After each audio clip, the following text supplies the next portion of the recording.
사랑을 아는 이여 함께 가노라. 내가 친히 함께 가노라.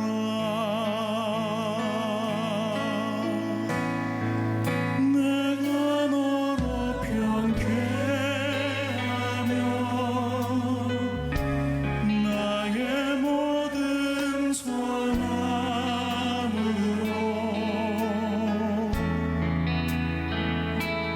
너의 앞을 지나며 나의 이름으로 너를 지키리라. 나의 은총을 입으니여 나의 사랑을 아느니여 내가 너를 축복하노라.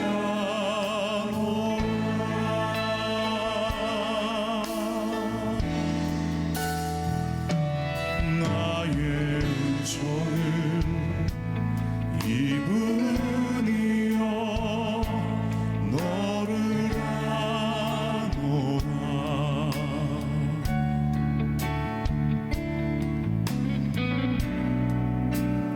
너의 이름을 내가 아노라. 나의 사랑을 아느니여 함께 가노라. 내가 친히 함께 가노라.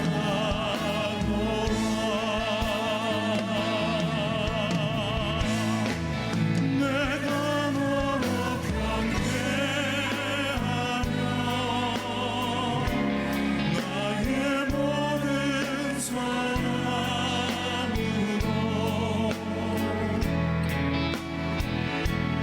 너의 앞을 지나며 나의 이름으로 너를 지키리라. 나의 은총을 입으니여 나의 사랑을 아느니여 내가 너를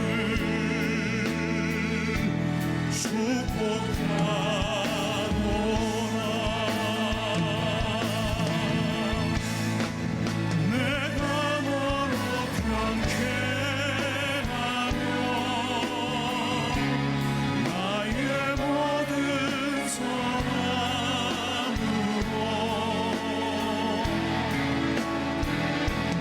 너의 앞을 지나며 나의 이름으로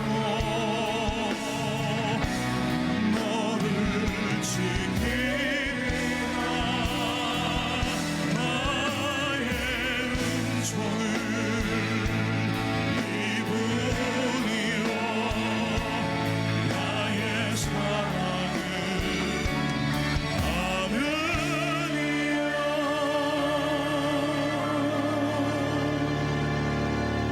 내가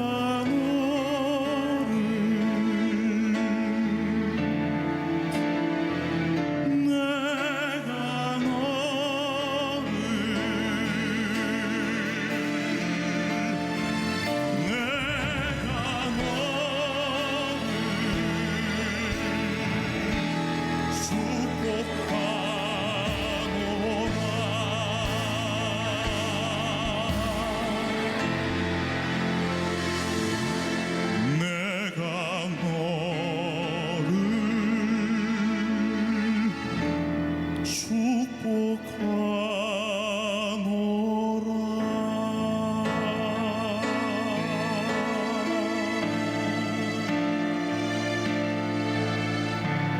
주님의 사랑으로 당신을 축복합니다.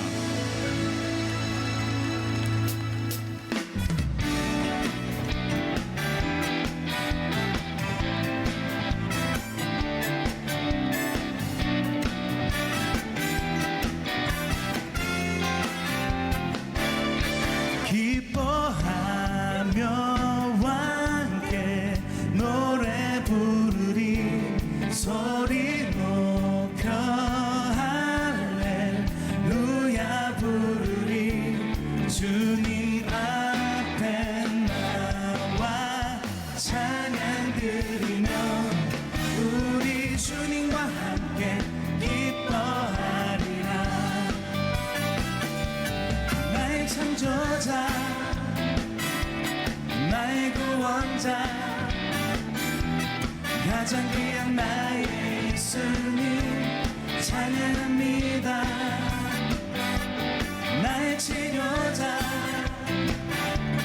나의 선한 목자 되신 주 예수 나의 주 찬양하리.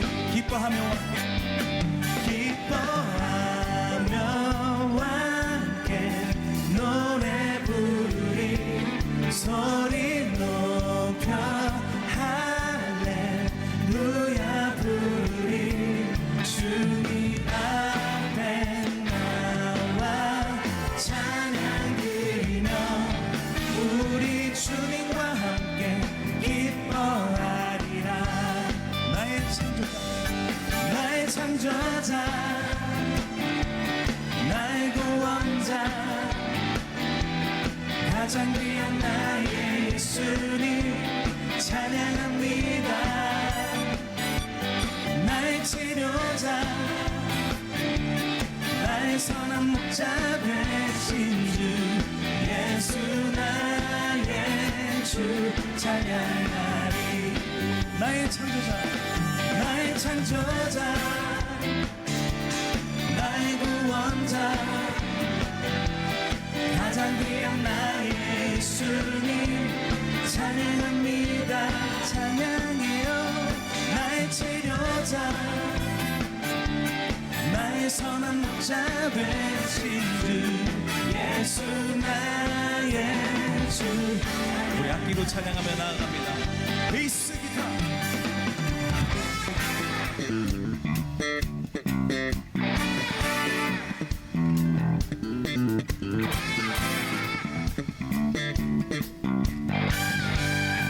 일렉 기타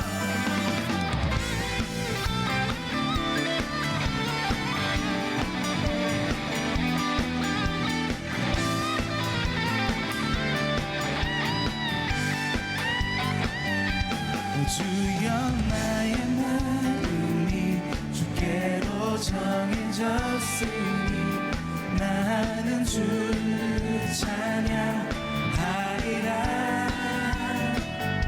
깨어라 나의 영혼아 비바와 수금 들어라. 새벽에 내가 찬양하리라. 멜로디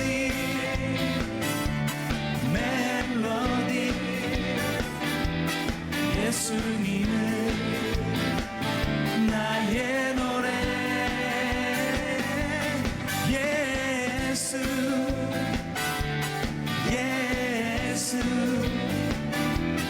예수님은 나의 노래. 그리 아니하실지라도 감사해요. 주님 뜻을 믿기 때문이죠. 그리 아니하실지라도 사랑해요. 협력해서 선을 이루어요. 언제나 나를 향한 신실한 사랑, 우리를 향한 그 크신 사랑, 우리가 함께 높이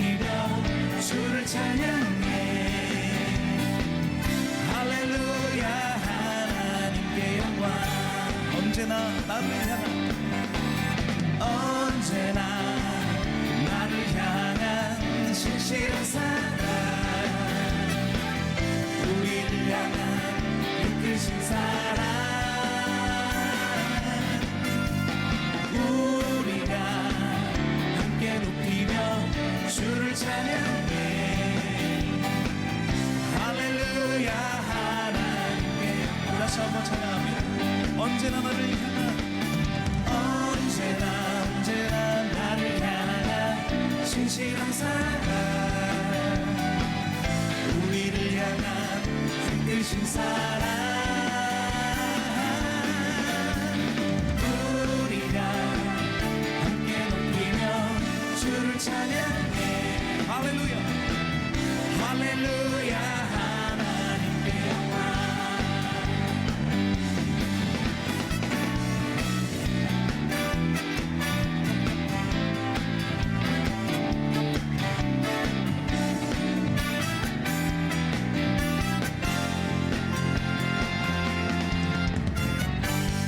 우리에게 기쁨을 허락하신 주님께 높은 감사의 박수 올려드립니다.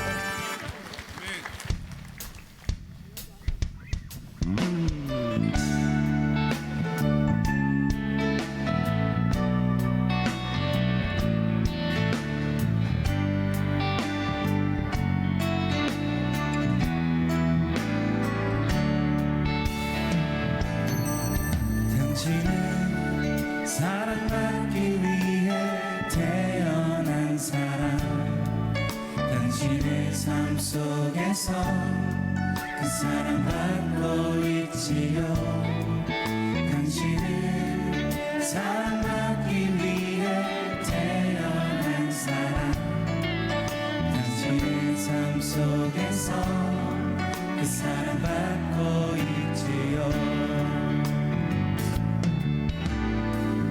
태초부터 시작된 하나님의 사랑은 우리의 만남을 통해 열매를 맺고 당신이 이 세상에 존재함으로 인해 우리에게 얼마나 큰 기쁨이 되는지 당신은 사랑받기 위해 태어난 사람 지금도 그 사랑 받고 있지요 당신은 사랑받기 위해 태어난 사람 지금도 그 사랑 받고 있지요 우리 처음부터 다시 한번 고백합니다.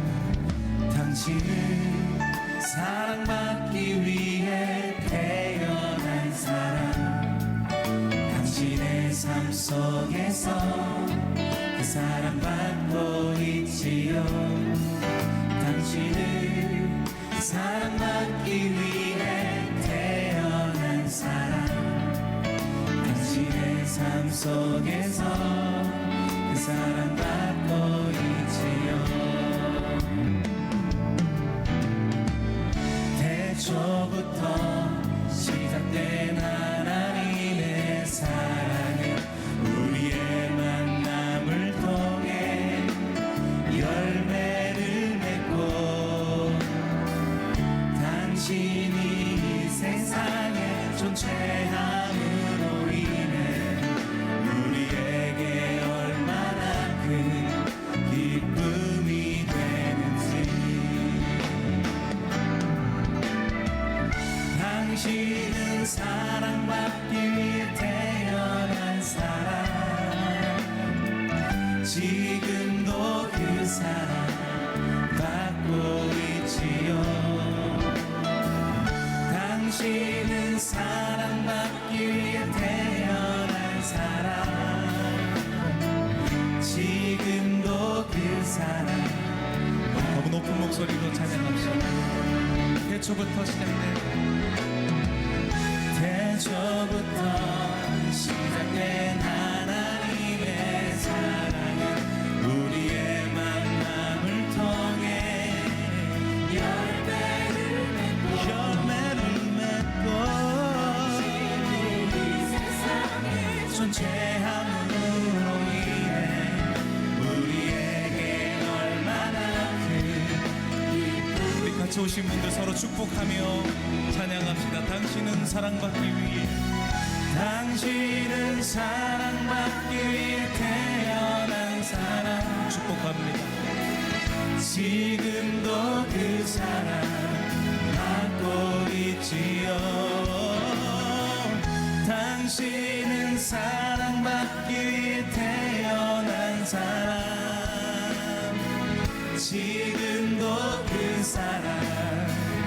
다시 한번 고백하며 찬양합시다. 당신은 사랑받기 위해,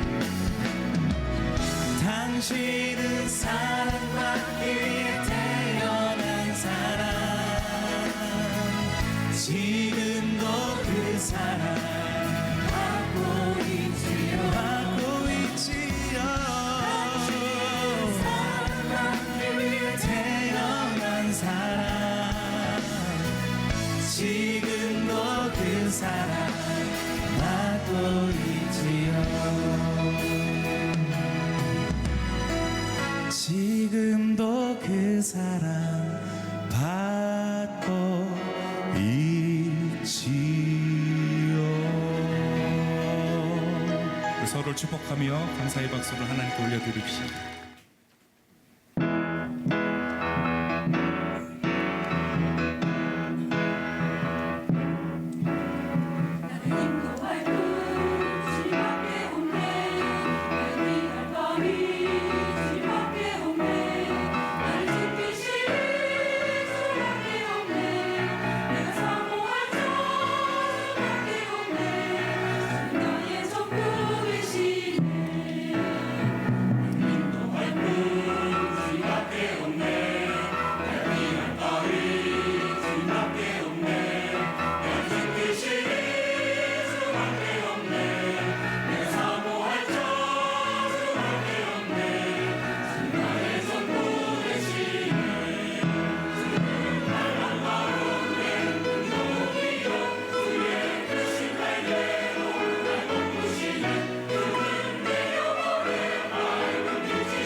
오늘의 말씀은 열왕기상 18장 37절에서 38절 말씀입니다.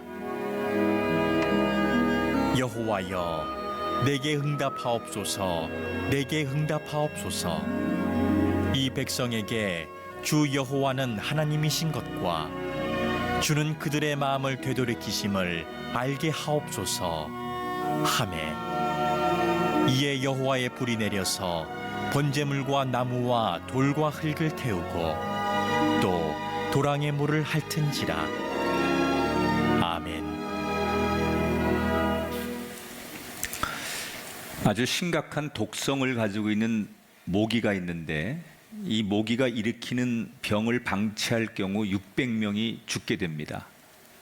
이때 사람들에게 두 가지 치료법이 소개되는데 둘 중에 하나를 선택해야 합니다.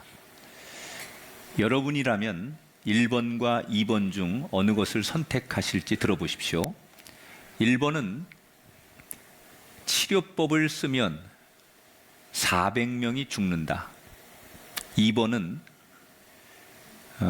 이 2번 치료법을 쓰면 아무도 죽지 않을 확률이 33%가 된다.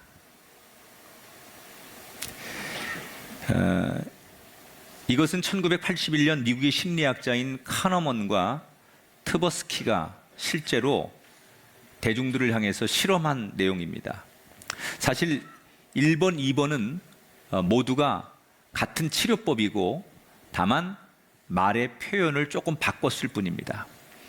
그런데 말만 조금 바꾸었을 뿐인데 똑같은 치료법, 똑같은 결과가 나오는 건데 사람들 80% 가깝게 2번 치료법을 선택하는 것으로 나왔습니다. 왜냐? 1번의 치료법에는 죽는다라는 그런 비관적인 말이 들어있고 2번 치료법에는 살 수 있다라는 희망적인 단어가 들어있기 때문이라는 거예요. 인간은 본능적으로 똑같은 상황이면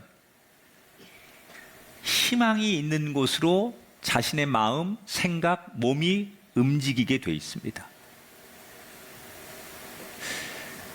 우리가 살아가는데 먹는 것도 중요하고 돈도 중요하고 많은 문화가 필요하지만 인간에게 제일 필요한 것은 희망, 호프, 꿈. 이게 인간에겐 정말 필요한 거예요. 아무리 부유하고 아무리 넉넉해도 그 사람에게 희망과 꿈이 없다면 정말 그건 불행한 인생이에요. 그러나 아무리 비참할지라도 그에게 아직도 희망과 꿈이 있다면 그는 가능성이 있는 인생이에요.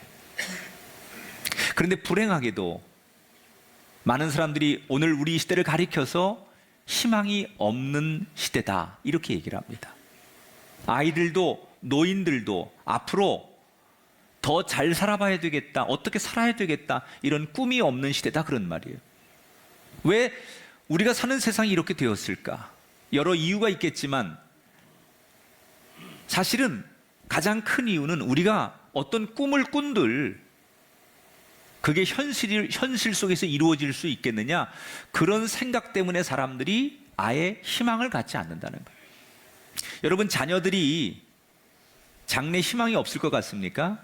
사실 여러분 자녀들이 다 장래 되고 싶은 게 있어요. 그런데 왜 부모님들 앞에서 얘기를 안 하느냐? 애들 심리는 그거라는 거예요.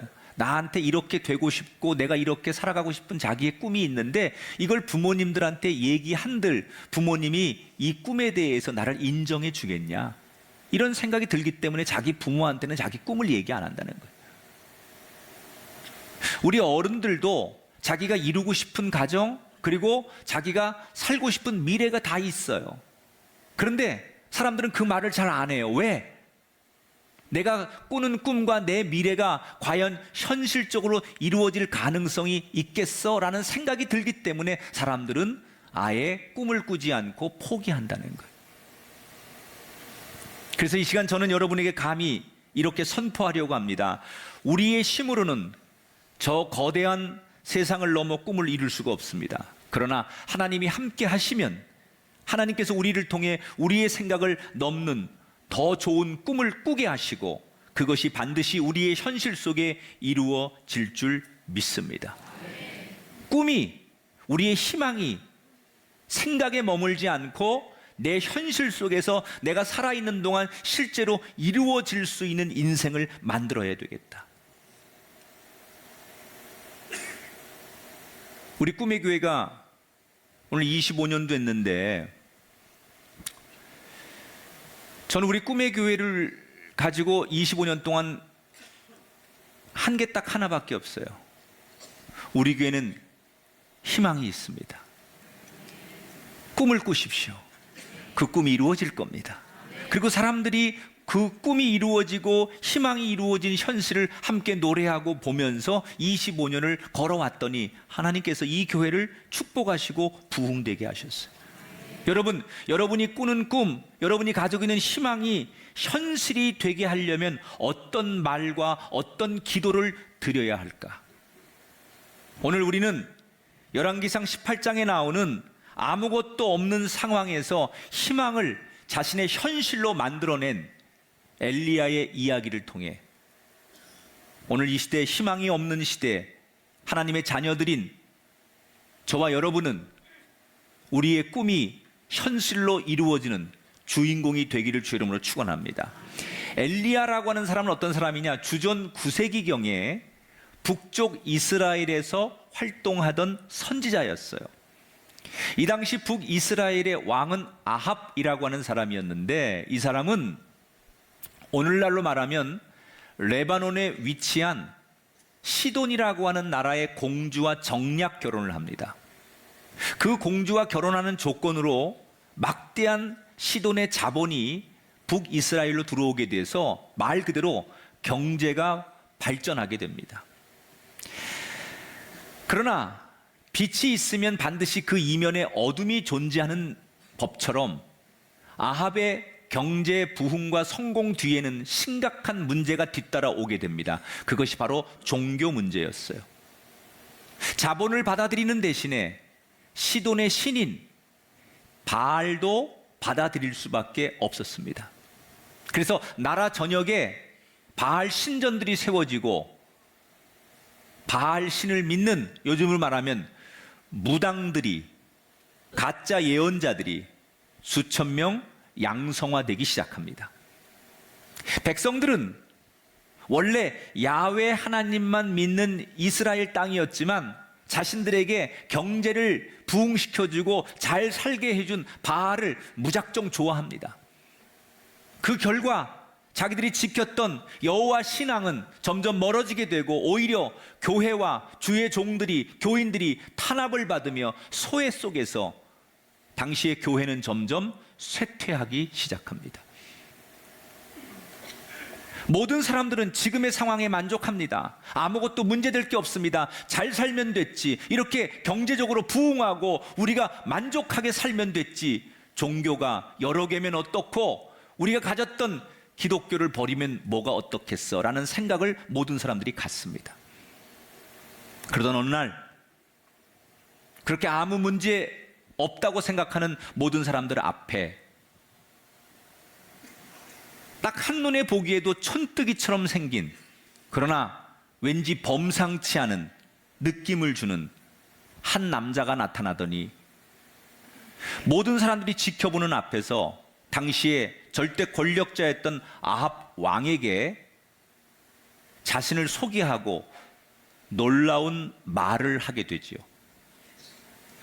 이 사람이 아합 왕 앞에 나타나더니 이렇게 외칩니다. 나는 디셉에서 온 엘리야라고 하는 하나님의 종인데 하나님께서 나에게 주신 말씀을 내가 그대로 전하고 예언한다. 그러면서 뭐라고 선언을 하느냐? 이 땅에 하나님께서 허락하지 않는 한, 하나님이 허락하실 때까지 단 한 방울의 비도 내리지 않게 될 것이다.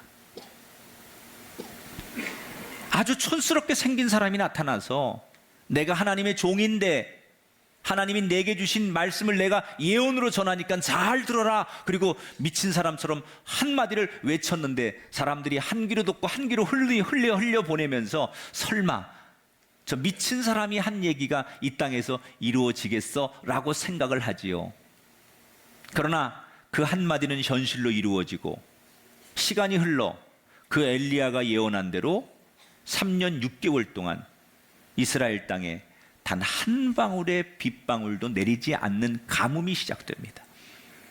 농사에 쓰이던 물은 물론이고 왕궁에 물을 공급하던 샘까지 다 말라버립니다. 얼마나 다급했든지 성경에 보니까 아합 왕이 신하들을 데리고 직접 물을 찾아다닐 정도로, 왕이 그 정도였다면 일반 백성들이 당하는 고통과 절망은 얼마나 컸을까 상상이 됩니다.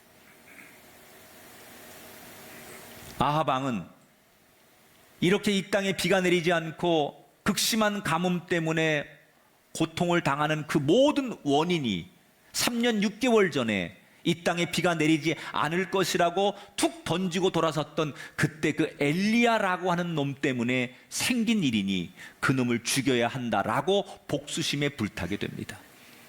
그런데 그 어느 날 이 엘리야가 자기 발로 아합 왕 앞에 나타나서 느닷없이 또 하나를 제안하기 시작하지요. 당신이 그렇게 의지하고 믿는 바알신, 이 땅의 풍요와 번영과 사람들을 잘 살게 만들어준다고 믿는 그 바알을 섬기는, 그 바알신을 섬기는 선지자들, 무당들 850명을 모아주시오. 내가 그들과 상대해서 내가 믿는 야훼 하나님과 이 땅에 풍요와 번영을 준다고 믿는 그 바알신이 누가 진짜 살아있는 신인지 온 백성들 앞에서 우리 영적인 대결을 통해서 증명해 보입시다. 너무나 황당한 제안을 아합 왕은 뭔가라도 보여주고 싶은 마음에 선뜻 받아들이게 되고, 잠시 후 얼마 뒤 갈멜산은 말 그대로 사람들의 인파로 들썩거리기 시작합니다. 우선은 아합 왕과 신하들 그리고 많은 백성들이 갈멜산에 모여들고, 권력을 등에 입은 바알의 선지자들이 이미 대결 전부터 갖가지 악기를 동원하고 꽹과리를 동원하고 그리고 장구를 동원하고 기선을 제압하기 위해서 노래를 부르고 음악을 틀기 시작합니다. 반면에 하나님의 종이었던 엘리야는 단 한 사람이었기 때문에 자기가 부르는 노래, 자기가 떠드는 소리는 그 850명과 그들을 추종하는 사람들의 소리에 파묻혀 도무지 들리지 않습니다. 숫자 면에서, 권력 면에서 엘리야는 주눅이 들 수밖에 없는 상황입니다. 드디어 대결이 시작됩니다. 이 대결은 양쪽에 배정된 송아지와 송아지에 어떤 신이 불을 내려서 이 송아지를 불태우는지, 그 신이 참 신임을 드러내는 대결입니다. 먼저 바알 신을 믿는 무당들이 450명이 올라옵니다. 그리고 그들이 기도하기 시작하죠. 꽹과리를 울려대고 온갖 그들의 주술을 외우고 450명이 합동으로 뛰고 뒹굴고 소리를 지르며 자신들의 신을 부릅니다.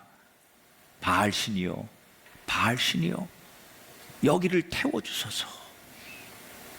얼마나 간절하게 부르짖는지 아침부터 오후까지 마치 갈멜산이 기도원이 된 것처럼 그들은 정말 소리를 지르며 온몸으로 자신들의 신을 부릅니다. 그런데 웬일입니까? 그들이 그토록 부르고 외쳐도 불은 내려오지 않습니다.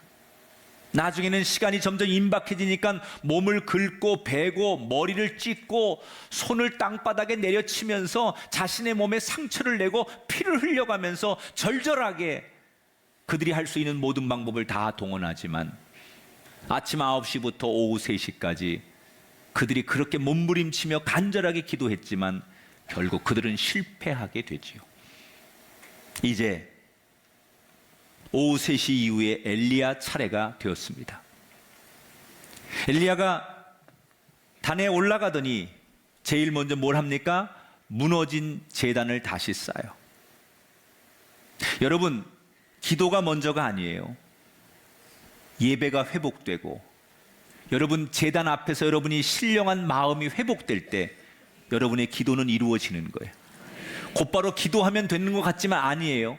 기도하기 전에 내 제단이, 내 예배가 먼저 수축되고 내가 하나님과의 관계가 정결하게 기본적으로 수축될 때, 정비될 때 그 기도와 그 찬양과 그 예배를 하나님이 받으시는 줄 믿습니다. 그 다음에 제단 옆에 도랑을 팝니다. 그리고 그 제물 위에다가 4통의 물을 붓습니다. 이건 제물에다가 물을 부었다는 얘기는 불의 반대가 물이에요. 불을 끄려면 물이 있어야 돼. 인간들의 어떤 방법, 인간들의 모든 능력을 다 동원해도 하나님이 내리시는 불은 너무 강하기 때문에 물까지도 태우고 이 도랑에 흐르는 물까지도 다 집어삼킬 수 있는 그런 인간이 만든 불이 아니라 하나님이 내리시는 불. 인간이 인위적으로 가짜로 동원하는 불이 아니라 하나님이 내리시는 불은 인간의 방법으로 막을 수 없다는 것을 보여주기 위해서 저는 여러분에게 이런 불이 임하게 되길 주의 이름으로 축원합니다. 그리고 나서 엘리야가 기도하죠. 하나님, 이곳에 불을 내려주세요. 하나님이 살아계심을 이곳에 불을 내리셔서 보여주세요. 조금 전에 무당들 450명이 날뛰고 미친 듯이 소리치며 기도했던 그 모습과는 정반대입니다. 소리를 치거나 자신의 몸을 자학하지 않습니다. 그저 엘리야는 마치 하나님이 옆에 계신 것처럼 말하듯이 하나님 당신이 살아계심을 이곳에 불을 내려서 보여주시옵소서 라고 그는 한마디 기도합니다. 몸부림치지 않습니다. 그저 하나님께 당신이 살아계심을 보여달라고, 불을 내려달라고 엘리야는 나지막하게 그렇게 하나님을 향해 기도합니다. 그런데 어떤 결과가 왔을까요? 38절을 함께 읽어보겠습니다. 시작. 여호와의 불이 내려서 번제물과 나무와 돌과 흙을 태우고 또 도랑에 물을 핥은지라. 할렐루야. 엘리야가 기도하자 하늘에서 불이 임해서 모든 것을 다 태웠어요. 물도 태우고 그 도랑도 넘어서 완벽하게 사람들이 준비하고 사람들이 막아놓을 수 있는 모든 조건을 다 뛰어넘어서 완벽하게 모든 것을 다 태웠어요. 여러분, 우리는 세상이 주는 따뜻한 불이 아닌, 인간이 끄고 필 수 있는 불이 아닌, 인간이 감당할 수 없는, 사람이 만들 수 없는 하나님의 불, 그 불이 여러분의 가슴에, 여러분의 인생에, 여러분의 가정에 임할 때 진짜 여러분의 인생은 거듭난 인생이 될 줄 믿습니다. 사람이 주는 불이 아니라 하나님이 주는 불, 그 성령의 불이 우리의 가슴 속에, 우리의 인생 속에 임할 때 그 인생은 세상이 감당할 수 없을 만큼 위대하고 쓰임받는 인생이 되는 거예요. 여러분에게, 우리 교회 위에 이 하나님의 불이 임하게 되길 주 이름으로 축원합니다.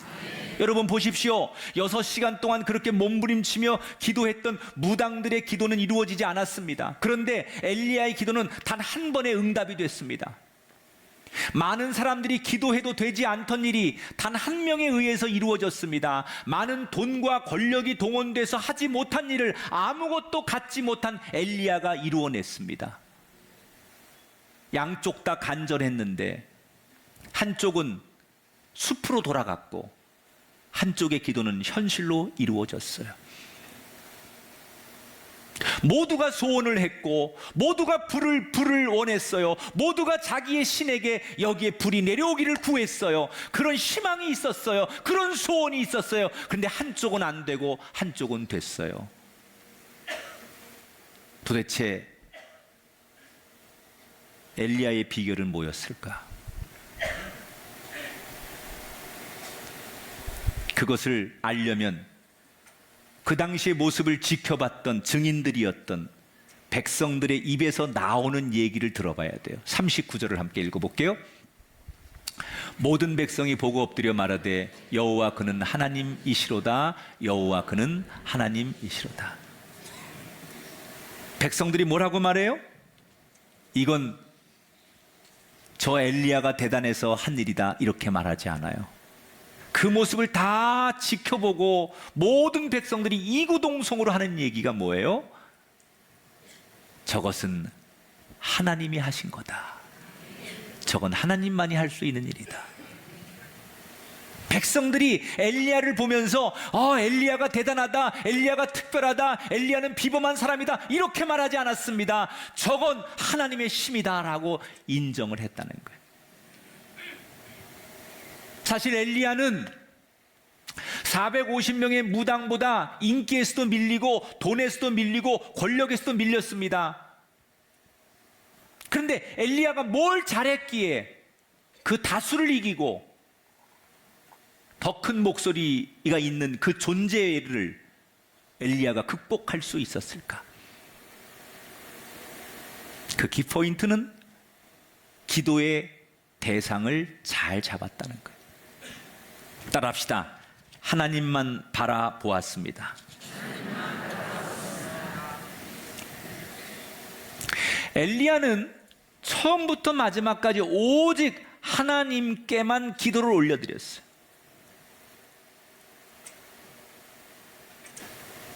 450명이 모였다는 것은, 무당들이 450명이 그들이 기도했다는 것은 자신의 힘이 안 되니까 연대하는 거예요. 내 힘으로 안 되니까 누군가의 힘을 의지하는 거예요. 그래서 450명이 필요해요. 그러나 정말 하나님이 필요한 사람은, 하나님 한 분이면 된다고 생각하는 사람은 다른 인간의 도움, 다른 인간의 배경이 필요치 않아요. 엘리야는 오직 하나님 한 분만 붙들고 기도합니다. 그 하나님이 엘리야에게 힘을 주셔서 인기도 돈도 권력도 간절함도 다른 조건도 이기게 하신 줄 믿습니다. 사람이 간절하다고 해서 다 그 소원이 이루어지는 건 아니에요.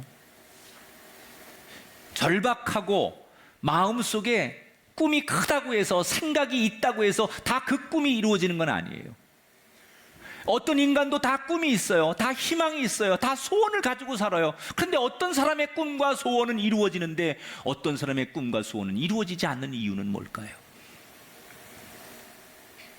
기도의 대상을 잘 붙들어야 돼요. 우리의 희망과 우리의 꿈이 현실로 이루어지려면 다른 걸 구하면 안 돼요. 다른 걸 찾으면 안 돼요. 오직 하나님께만 기도해야 돼요. 여러분, 오늘부터 예수님의 탄생을 묵상하는 강림절이 시작되는데, 예수님의 위대한 점이 뭐냐 이렇게 물으시면 저는 그게 예수님의 기도라고 생각해요. 예수님은 기분이 좋을 때도 하나님 아버지, 속상하고 억울할 때도 하나님 아버지, 언제 어디서나 예수님은 하나님 아버지만 부르고 의지해. 예수님은 목수였어요. 가난했어요. 가진 것이 없어요. 그러나 하나님 아버지만 부르고 기도했더니 하나님께서 그 가난하고 볼품없는 예수님에게 능력도 주시고 지혜도 주시고, 속상한 일이 있을 때, 억울한 일이 있을 때 그것을 이겨낼 힘도 주시고, 마지막에는 인간의 가장 극심한 고통인 죽음의 고통까지도 이겨낼 수 있는 힘을 주셔서 이기게 하신 줄 믿습니다. 그런 점에서 예수님을 따르는 교회는 어떤 곳이 되어야 하느냐? 예수님처럼, 엘리야처럼 기쁠 때나 슬플 때나 우리는 하나님 아버지께 기도하는 집이 되어야 할 줄 믿습니다. 예수님을 따르는 우리는 어떤 사람이 되어야 되느냐? 세상이 말하는 성공의 방정식이 아니라 하나님만 의지하고 하나님께만 기도하는 그런 사람이 되어야 될 줄 믿습니다. 혹시 여러분 가운데 나는 가진 것도 없고 할 수 있는 게 없다고 느끼시는 분이 있다면 오늘의 이 메시지를 더 강하게 붙드십시오. 이 엘리야라는 사람을 기억하십시오. 비록 그가 가지고 있는 조건은 없을지라도 오직 하나님만 바라보며 하나님만 향하여 기도할 때 하나님께서 그의 희망이 현실이 되게 하시고, 그의 소원이 현실이 되게 하시고, 그의 꿈과 소원을 현실에서 이루도록 만들어 주셨다는 것. 여러분에게도 이런 일이 일어나야 될 줄 믿습니다. 우리 교회가 그런 교회 되기를 주의 이름으로 축원합니다. 앞으로도 우리의 꿈이 현실이 되려면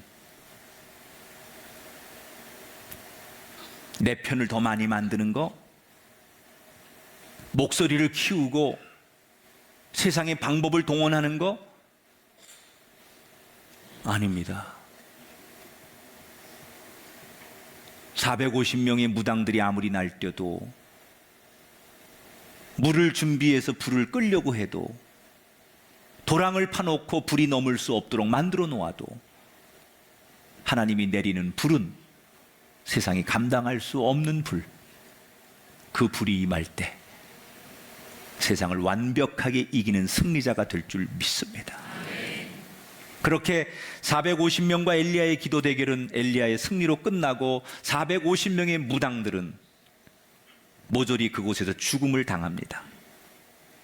그리고 당황해하는 아합 왕 앞에 다시 엘리야가 서게 되지요. 근데 이 엘리야가 인격자예요. 비록 그가 우상을 섬기는 왕일지라도 그 왕에 대해서 인격적인 대우를 하죠. 이렇게 가만히 왕의 얼굴을 보니까 굉장히 얼굴이 새파랗게 겁을 먹은 상태에서 초췌해 있는 거예요. 겁을 먹었다는 것은 하나님의 진노가 두려웠을 것이고, 초췌해 있다는 얘기는 그만큼 그도 고뇌와 고민이 많았다는 얘기예요. 초췌해 있다는 얘기는 어떤 거냐면, 이 왕도 나라가 너무나 가뭄 때문에 괴롭고 힘드니까 자기 나름대로 왕으로서 자기 할 일을 하기 위해서 비를 내려달라고 자기도 금식 기도를 했던 거예요. 물론 그 금식 기도를 누구에게 한 거예요? 하나님이 아닌 번영을 주고 자신들을 잘 살게 해준 바알 신에게 무당들을 통해서 했겠죠. 그러나 자기도 나라가 워낙 위중하니까 금식이라도 해내면서 비를 달라고 나름대로 기도했던 거예요. 그 모습을 지켜보는 엘리야의 마음이 짠한 거예요. 그래서 왕에게 인간적으로 엘리야가 이렇게 얘기하죠. 18장 41절에 보니까 왕이시여 이제 올라가서 먹고 마시소서, 곧 큰 빗소리가 있을 것입니다. 왕이여 더 이상 걱정하지 마시고 이제 이 땅에 하나님이 내리는 이 가뭄의 재앙이 멈추고 비가 내릴 것이니 이제 더 이상 그렇게 굶지 마시고 편히 가서 먹고 기다리십시오 라고 메시지를 주었다는 거예요. 아마도 아합은 그 갈멜산 어디에 있는 별궁 같은 곳에 들어갔을 것이에요. 그리고 곧바로 엘리야는 갈멜산 꼭대기로 올라가 그 유명한 무릎과 무릎 사이에 자기 얼굴을 파묻고 비를 달라고 7번 기도를 하죠. 마지막 7번 기도 후에 자기 종으로부터 저 산 너머에 손바닥만한 구름이 일어나고 있다는 이야기를 듣고 엘리야가 별궁에 있는 왕에게 찾아가서 잠시 후에 폭우가 쏟아질 것이니 채비를 갖춰 왕궁으로 돌아가라고 일러줍니다. 비가 내리면 마차가 빠져서 더 이상 갈 수 없으니 왕을 배려해서 비가 오기 전에 얼른 이 갈멜산에서 왕궁으로 돌아가라 라고 미리 얘기를 해준다는 거예요. 아마도 아합 왕의 마차는 가는 도중에 폭우를 만나 그 마차의 바퀴가 진흙에 빠져서 움직이지 못했을 거예요. 그러나 왕은 가지 못하는 마차를 원망하는 것보다는 가문 이 땅에 비가 내리는 거에 즐거워하고 마차에 내려 하늘을 향해 만세를 부르고 하나님 앞에 감사를 드렸을지 몰라요. 백성들도 덩실덩실 춤을 추고 만세를 부르고 다시 이 땅에 희망이 있다는 것 앞에 감사하며 오늘의 이야기는 끝이 나요. 제가 오늘 이 성경 이야기를 마무리하면서 아합과 엘리야의 기도를 함께 여러분에게 보고 싶어요. 여러분, 아합도 비를 오게 해달라고 기도했고 엘리야도 비를 오게 해달라고 기도했어요. 그런데 아합의 기도는 허무하게 끝난 반면에 엘리야의 기도는 결국 응답을 받았어요. 무엇이? 희망을 한 사람은 현실로 만들고 한 사람의 희망은 물거품처럼 허무하게 끝나게 만들었을까? 그 비결이 오늘 성경 본문 시작 1절에 등장을 해요. 18장 1절 말씀 같이 읽어보겠습니다. 시작. 여호와의 말씀이 엘리야에게 임하여 이르시되 너는 가서 아합에게 보이라. 내가 비를 지면에 내리리라. 따라합시다. 말씀이 임하여 이르시되. 자, 아합은 그저 내 마음, 내 생각에 이렇게 되었으면 좋겠다 자신의 희망과 자신의 생각을 담아서 금식 기도를 했어요. 그러나 엘리야는 이미 하나님의 말씀에서 응답을 받은 상태에서 기도를 시작했어요. 내 생각과 내 감정으로 이렇게 되었으면 좋겠다라는 긍정론을 가지고 기도한 사람하고 하나님의 말씀을 믿고 말씀을 듣고 말씀의 확신을 가지고 기도한 거하고는 다르다는 얘기예요. 우리가 기도가 되고 안 되는 이유 가운데 하나가 뭐냐? 그냥 곧바로 기도의 자리에 가서 기도하는 그런 기도가 아니라 그 기도가 다른 기도가 되고 그 기도가 현실 속에서 응답되는 기도가 되려면 말씀이 동반되는 기도가 되어야 된다는 거예요. 한국의 교인들은 그저 말씀 없이도 기도만 하면 되는 줄 알았어요. 부르짖기만 하면 되는 줄 알았어요. 물론 하나님 앞에 부르짖기만 해도 하나님 우리의 그 간절함을 들으시는 분 맞아요. 그러나 차원이 좀 높아지는 기도는 말씀과 함께 기도가 따라가야 된다는 거예요. 말씀의 응답을 받고 말씀의 확신이 있고 말씀을 붙들고 그 말씀을 통해서 은혜를 받고 그 말씀을 붙들고 기도의 자리에 갈 때 그 기도는 꿈이 아닌 희망이 아닌 현실의 기도가 되는 거예요. 여러분, 말씀과 함께 기도의 자리에 갈 수 있기를 축복합니다. 하나님의 말씀, 그 말씀이 세상을 만드시고 지금도 그 말씀이 세상을 주관하고 계십니다. 그런데 많은 교인들은 하나님 말씀과 상관없이 내가 생각하는 감정과 내가 생각하는 소원만 가지고 하나님 앞에 부르면 그게 기도라고 생각하는 거예요. 아니에요.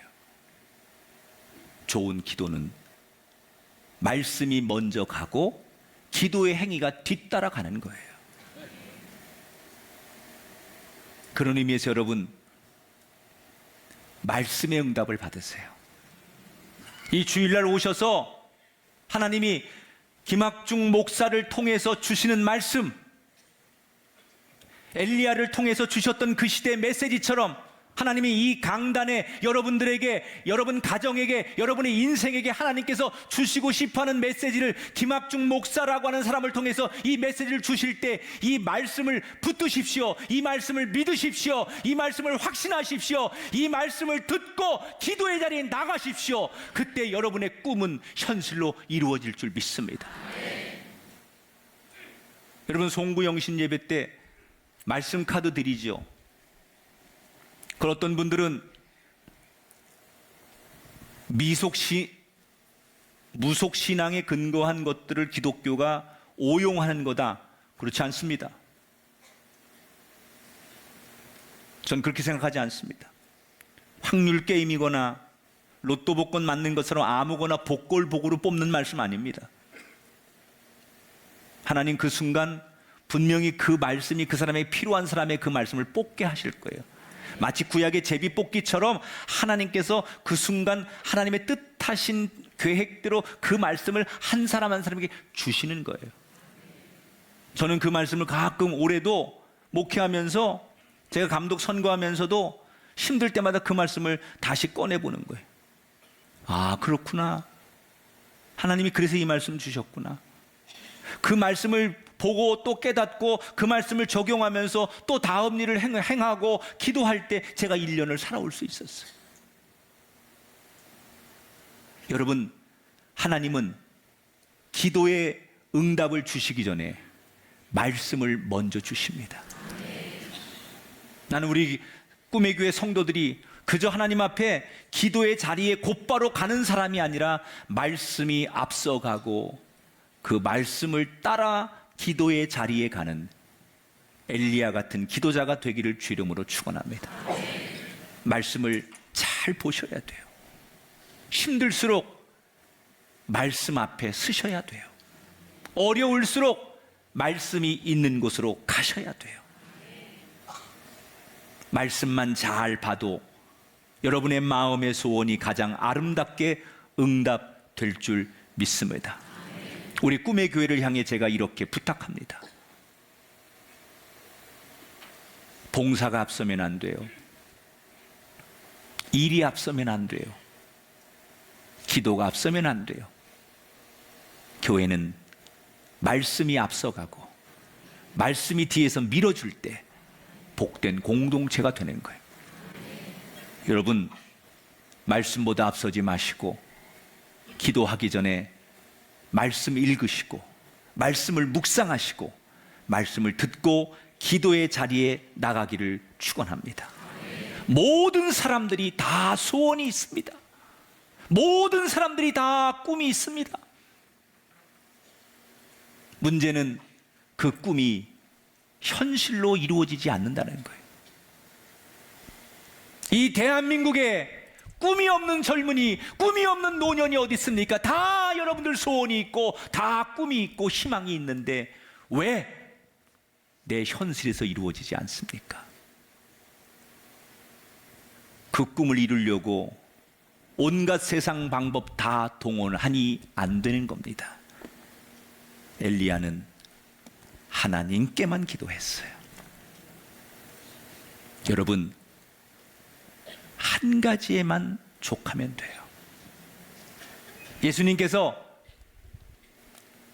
마리아 남매가 한 사람은 예수님이 오시니까 그 예수님을 접대해 드리려고 막 신방 오신 예수님에게 좋은 거 드리려고 주방에 가서 음식 준비하는데 철딱선이 없는 동생은 예수님 밑에 턱 받치고 말씀 들으려고 하니까는 불만이 생긴 언니가 예수님한테 저 철없는 쟤 좀 혼내주세요. 지금 예수님 앞에 나는 이렇게 막 뭘 대접하고 싶어서 준비하는데 쟤는 저렇게 철딱선이 없게 예수님 밑에서 턱 깨고 말씀 안 듣는데 어떻게 하면 좋아? 이렇게 얘기하는 예수님께 뭐라고 그랬어요? 한 가지만이라도 잘해라. 왜 예수님 동생 편 들어줬는지 알아요? 언니는 자기가 생각해서 이게 좋은 일이라고 생각하니까 그 일을 한 거고, 동생은 이게 예수님이 좋아하시는 일이니까 그 말씀을 들으려고 그 자리에 앉아 있는 거예요. 내가 좋아서 하는 봉사, 내가 좋아서 하는 기도 의미 없습니다. 주님이 원하셔서 하는 자리에 있어야 돼요. 내 의지요. 언니는 내 의예요. 내가 좋아서 내가 이렇게 하는 게 맞다고 생각하는. 그래서 이 섬김, 예수님에게 식사를 잘 접대해 드리는 게 이게 예수님을 위한 거라. 그건 내 생각이에요. 예수님이 정말 원하시는 건 먹는 게 아니에요. 영의 양식을 겸손히 와서 말씀을 듣는 어린 양 같은 모습을 예수님은 원하셨던 거예요. 여러분, 신앙생활 잘하는 방법은 하나님이 원하시는 대로 하는 거예요. 하나님이 원하시는 것을 알 수 있는 방법은 말씀밖에 없어요. 기도가 여러분의 생각을 관철하는 기도가 아니라 하나님의 뜻을 구하는 기도가 되려면 말씀이 앞설 때, 그리고 내 기도가 뒤따라갈 때 그 말씀 속에 기도의 응답이 있게 될 줄 믿습니다. 오늘 이 자리에 참석한 모든 성도 여러분 축복합니다. 여러분의 인생의 꿈이 현실이 되길 바라요. 예수 믿으셔서, 신앙생활 잘하셔서, 말씀 붙드셔서 여러분의 소원과 희망이 엘리야처럼 현실로 이루어지는 기적의 주인공들이 다 되시기를 주님의 이름으로 축원합니다.